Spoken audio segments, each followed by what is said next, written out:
লখিমপুৰ জিলা সাহিত্য সভাৰ দ্বিবিংশতিতম দ্বিবাৰ্ষিক পূৰ্ণাংগ অধিৱেশন পিছলা শাখা সাহিত্য সভাৰ সহযোগত অহা ২২ আৰু ২৩ জানুৱাৰী ২০২৫ তাৰিখে মাধৱদেৱ কৃষ্টি বিকাশ কেন্দ্ৰ পদ্মপুৰত অনুষ্ঠিত হ'ব।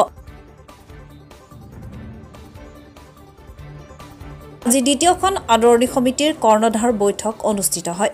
আদৰণি সমিতিৰ কাৰ্যকৰী সভাপতি গহীন শইকীয়াৰ সভাপতিত্বত অনুষ্ঠিত সভাত উপস্থিত থাকে লখিমপুৰ জিলা সাহিত্য সভাৰ সম্পাদক নৱকমল বৰা।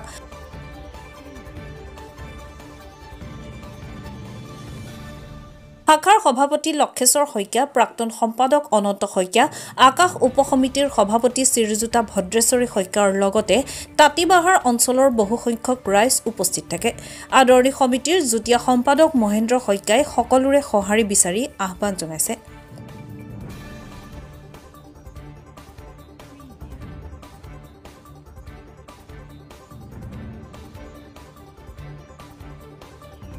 পূৰ্ণাংগ অধিৱেশন ভাগ আমাৰ পিছলা শাখা সাহিত্য সভাৰ উদ্যোগত অহা ২২ আৰু ২৩ জানুৱাৰী তাৰিখে আমাৰ এই পদ্মপুৰ মাধৱদেৱ কৃষ্টি বিকাশ কেন্দ্ৰতে আমি উদযাপন কৰিবলৈ সিদ্ধান্ত কৰিছোঁ।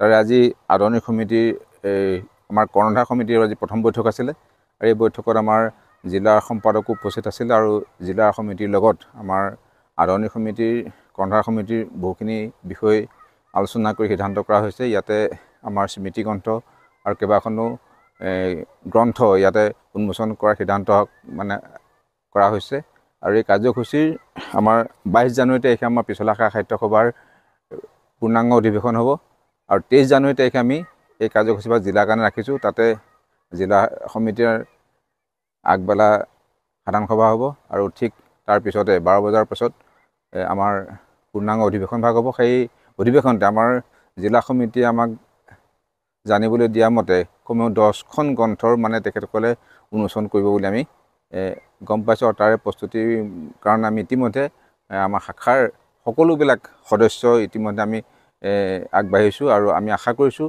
অহা ২২ আৰু ২৩ জানুৱাৰী তাৰিখে যি আমাৰ শাখাৰ অধিৱেশন আৰু জিলাৰ অধিৱেশন এই দুইভাগ অনুষ্ঠান সুকলমে সম্পন্ন হ'ব বুলি আমি আশা কৰিছোঁ আৰু ইয়াতে আমি সমূহ পিছলাবাসী ৰাইজৰ সহায় সহযোগিতা আমি কামনা কৰিছোঁ। ধন্যবাদ। ২২ আৰু ২৩ জানুৱাৰী তাৰিখে যি আমাৰ শাখাৰ অধিৱেশন আৰু নাৰায়ণপুৰৰ পৰা অপূৰ্ব জোনাক শইকীয়াৰ ৰিপৰ্ট, মহাজাতি 24 লাইভ।